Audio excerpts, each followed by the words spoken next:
Salut mes bien-aimés dans le Seigneur, je vous salue au nom de Jésus-Christ. Aujourd'hui, notre thème sera Dieu ne fait pas des favoritismes. Vite, je vais lire le livre des Romains 2, verset 5, et puis je vais sauter au verset 11. La Bible dit, par ton endurcissement et ton refus de repentir, tu t'amasses un trésor de colère pour les jours où Dieu relèvera sa colère et son juste jugement. Car devant Dieu, il n'y a pas de favoritisme. Et je vais lire Acte 10 et 34. La Bible dit, alors Pierre prit la parole et dit, en vérité, je reconnais que Dieu ne fait pas de favoritisme. Nous voyons dans les églises, ceux qui sont comme des pasteurs, ils influencent souvent les femmes. Leur dire que peut-être que si tu couches avec moi, l'onction que j'ai, je vais te communiquer parce que moi, je suis un homme de Dieu, Dieu m'a oint.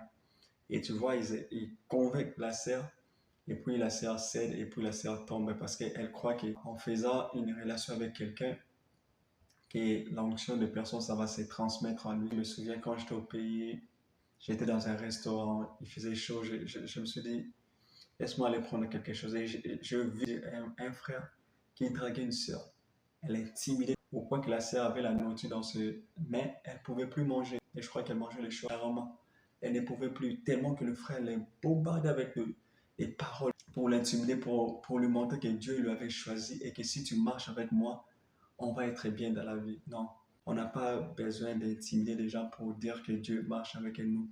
Et si toi qui crois au Seigneur, peut-être que dans ton entourage, tu vois des gens prospérer, tu vois des gens avancer dans leur carrière et tu commences à te plaindre, Dieu, qu'est-ce qui se passe? Je vois mes amis qui sont païens, ils avancent. Je vois mes amis qui ne craignent pas le Seigneur, qui ne prient pas. Moi, j'ai prié tous les jours, ils avancent. Je vois mes amis qui vivent dans l'impudicité, ils se marient. Et moi, j'étais craint. Moi, peut-être que j'ai jamais couché avec quelqu'un où je me suis répandu. Je vis dans la sainteté, je vis dans la pureté. C'est que je peux te conseiller, ma soeur, mon frère, demeure dans la présence du Seigneur. S'il a fait pour eux, il va le faire pour toi. Mais sache que ce que le Seigneur prépare pour toi qui le craint, ça sera plus glorieux que celui qui ne le craint pas. J'aime le livre de Malachie 3, verset 14. Là où des gens disaient que pourquoi nous allons craindre Dieu, pourquoi nous allons respecter Dieu. Les païens qui ne vivent pas selon la volonté du Seigneur, Dieu ne leur fait rien. Et la Bible dit, je pense, le verset 15, la Bible dit, Dieu écoutait alors quand le juste parlait. Et puis il a dit, il va se souvenir d'eux et il mettra une différence entre ceux qui le servent et ceux qui ne le servent pas. La situation actuelle ne détermine pas le futur. C'est comme dans la course, tout le monde on peut sonner l'alarme, on peut tirer, tout le monde va commencer à courir. Ce n'est pas parce que quelqu'un est devant qui va arriver. Sois patient. Crois au Seigneur. Ne sois pas découragé. Et je me souviens encore une autre histoire. J'avais un ami qui un jour, nous on était dans le monde, il est venu, on l'a dit, ok, tu vas prendre quoi? Il a dit, je vais prendre un jus. On était tous étonnés. Ah, toi tu prends l'alcool. Comment tu as arrêté? Il a dit, non, j'ai commencé à servir le Seigneur. Je suis derrière un pasteur, vraiment nous servons le Seigneur. Et il nous a parlé du Seigneur. Et on a parlé et c'était fini. Et puis encore, je pense que des mois plus tard, on s'est revu. Et comme je savais qu'il buvait le jus, je lui ai dit, ok, donnez-lui le jus. Il a dit non, non, il ne prend plus le jus. Pourquoi tu ne prends pas le jus? Il a dit non, le pasteur que je marchais avec, il m'avait promis quand on commence à servir le Seigneur, le Seigneur va nous bénir et on sera vraiment prospère. Et frère, le Seigneur les a bénis, mais le pasteur l'a écarté. Il était blessé. Au lieu de continuer à suivre le Seigneur, il a abandonné le Seigneur parce que un pasteur lui a déçu. La Bible dit Dieu fait toutes choses à son temps. Continue à s'attacher au Seigneur. Si on regarde l'histoire de Anne, quand Pénina l'a mortifié, quand Pénina l'a dérangé, Anne est partie prier. Elle n'était pas partie prier et commençait à dire ce que Pénina faisait. Elle a prié le Seigneur pour elle-même pour recevoir Samuel. Elle a dit, Père, Dieu, si tu me donnes Samuel, je te le donnerai. Et Dieu lui a donné Samuel, non pas parce qu'elle pleurait, non pas parce qu'elle pleurait sur sur ce que Pénina faisait, mais elle pleurait sur sa propre situation. La Bible dit dans le livre de Osée, chapitre 7, verset 14, ils ne criaient pas vers moi dans leur cœur, mais ils se lamentaient sur leur lit. Ils se rassemblaient pour avoir du bleu, du vin nouveau, et ils s'éloignèrent de moi. Je les corrigeais, j'ai fortifié leurs bras, et ils méditent le mal contre moi. Le Seigneur a dit dans ce livre, c'est Osée 7, verset 14 d'abord, il dit qu'ils n'ont pas crié vers moi, mais ils s'est lamenté dans leur bed, dans leur lit. Si tu passes des situations, ne crie pas, ne pleure pas, mais crie à Dieu. Si tu veux pleurer, pleure devant Dieu. Tu vois que ta situation n'avance pas, pleure devant Dieu. Ne prends pas la vie de quelqu'un, le présenter devant Dieu pour commencer à prier. Seigneur, regarde mes sœurs, c'est son mari, regarde mes frères. Non, focalise-toi sur ton problème, focalise-toi sur ton Dieu et présente-lui tes problèmes à toi. C'est vrai, les gens peuvent te déranger, ta famille peut te dire que tu ne te maries pas, pourquoi tu es devenu âgé, tu ne fais pas ça, pourquoi tu ne travailles pas jusqu'à maintenant, tu es nourri. Prends tes problèmes du Seigneur, je suis ton fils. Regarde ce que les gens disent. Seigneur, fais-moi grâce. Mais ne commence pas à dire que, commence à pointer du doigt. Ah, mon ami là, on a étudié, il n'était pas même intelligent, il s'est marié. Non, Dieu a dit, ne te lamente pas. La puissance est dans la prière. Jésus-Christ a dit dans Matthieu 6, verset 10, il a dit, lorsque vous priez, dites que ta volonté soit faite sur le ciel comme sur la terre. Dans le ciel, il y a déjà une volonté parfaite de Dieu. Et lorsque nous prions afin que cette volonté, ça arrive sur la terre. Parce que la Bible dit, Dieu nous a créés pour le bonne œuvre qu'il a déjà préparé d'avance afin que nous les pratiquions. Dieu a déjà préparé quelque chose au ciel pour tout être humain. Mais sur la terre, nous vivons dans la sainteté, nous vivons dans la pureté et nous demandons que cette chose-là qu'il a préparée pour nous afin que ça s'accomplisse.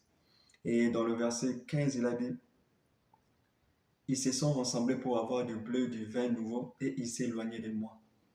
Comme je t'ai dit, l'ami là, que je connaissais, il s'est approché du Seigneur, non pas pour ce que Dieu fait, non pas pour ce que Jésus est, mais il s'est approché pour avoir du vin nouveau, pour avoir du bleu. Et lorsqu'il n'a pas eu, il s'est éloigné du Seigneur.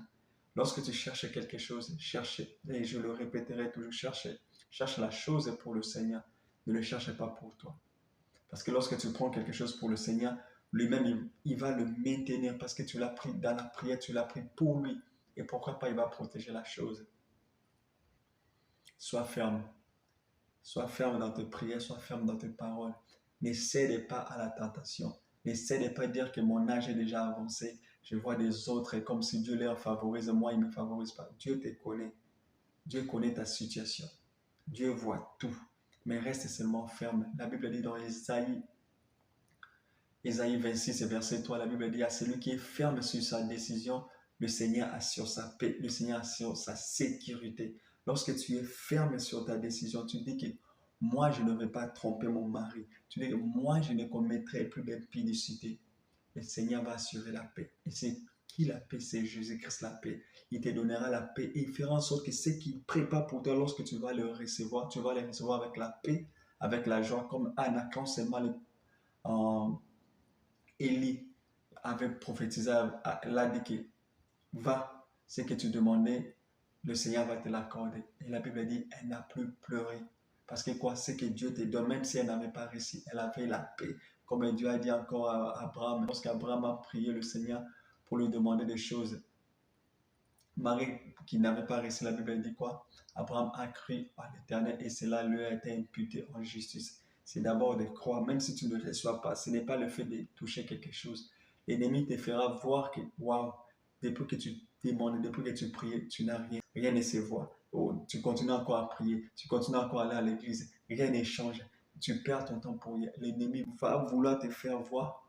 Mais nous ne marchons pas selon la vue, nous marchons selon la foi. Abraham avait juste cru. Et toi aussi crois. Et moi aussi, nous tous, Dieu nous demande juste de croire. Ne crois pas que tu es faible parce que tu n'as pas reçu ce que tu as demandé.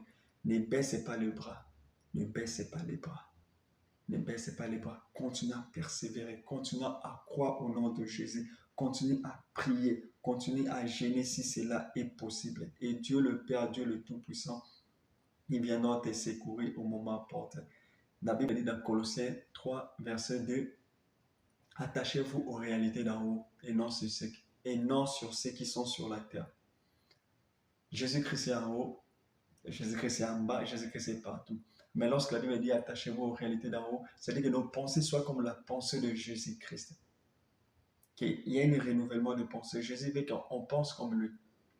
Parce que si tu penses comme Jésus-Christ, même si la situation ne va pas à la rencontre de ce que tu veux. Mais parce que tes pensées sont renouvelées, parce que tes pensées sont comme j'ai, tu vas dire que, mais si je ne vois pas, je sais que mon Rédempteur lèvera le dernier comme Job l'a dit. Je sais qu'il va s'élever. Ne pense pas que le voisin là qui vit dans le péché, Dieu ne le voit pas. Dieu voit tout. Et ne pense pas que quand tu vis dans la sainteté, Dieu ne te voit pas. Dieu te voit. Il ne faut plus regarder en arrière. Il ne faut plus regarder ce qui est fait. Il ne faut plus regarder les décisions que peut-être que tu avais prises, qui a mal tourné. Peut-être que quelqu'un t'a blessé. Peut-être que tu as blessé quelqu'un. Lorsque tu demandes pardon au Seigneur, crois qu'il t'a pardonné. Et continue à marcher dans la voie du Seigneur. N'imitez pas les gens mauvaises. N'imitez pas ceux qui calomnient. N'imitez pas ceux qui s'assoient avec d'autres personnes pour parler que de mal. Assis-toi avec des gens qui vont t'aider à aller de l'avant et continue à croire que ce que Dieu a dit dans ta vie, ce que Dieu a prophétisé dans la vision qu'il t'a dit, dans le rêve qu'il t'a dit, dans le prophétie qu'il a mis dans la bouche de ses serviteurs. Crois à ses paroles, crois qu'un jour Dieu va l'accomplir.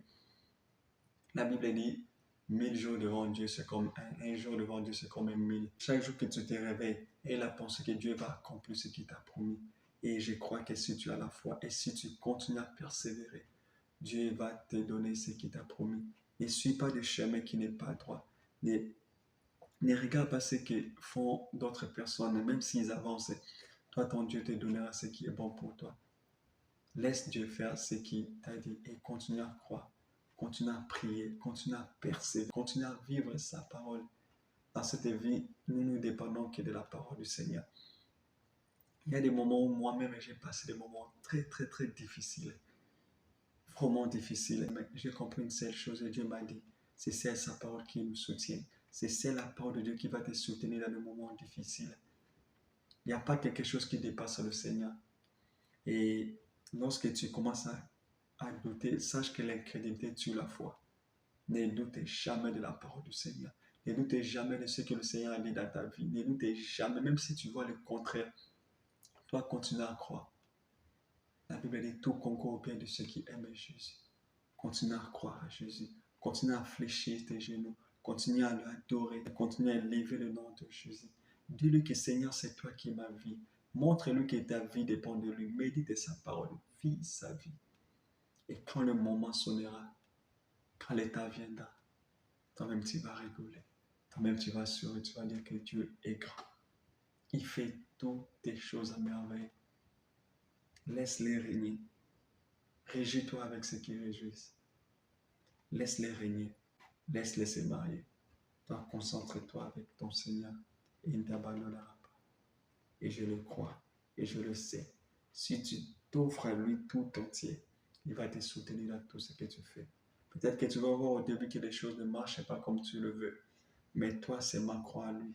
Les choses vont tourner un jour. Comme quelqu'un a chanté, des paniers circulent encore. Ton tour aussi viendra. Ton tour aussi viendra. Toutes ces promesses qu'il a dit dans ta vie, ça va s'accomplir. Ne sois pas découragé. Ne cède pas ta royauté parce que la Bible dit qu'il nous a fait des rois, des prêtres, des sacrificateurs. Ne cède pas ton titre à cause de petits plaisirs. Ne cède pas ce que Dieu a déposé en toi à cause des paroles et des gens qui veulent te flatter, qui veulent te proposer de l'argent juste à cause de ton corps. Garde-toi. Garde-toi. Et si tu sens que c'est lourd, tu n'arrives pas à supporter, parle à des hommes intègres.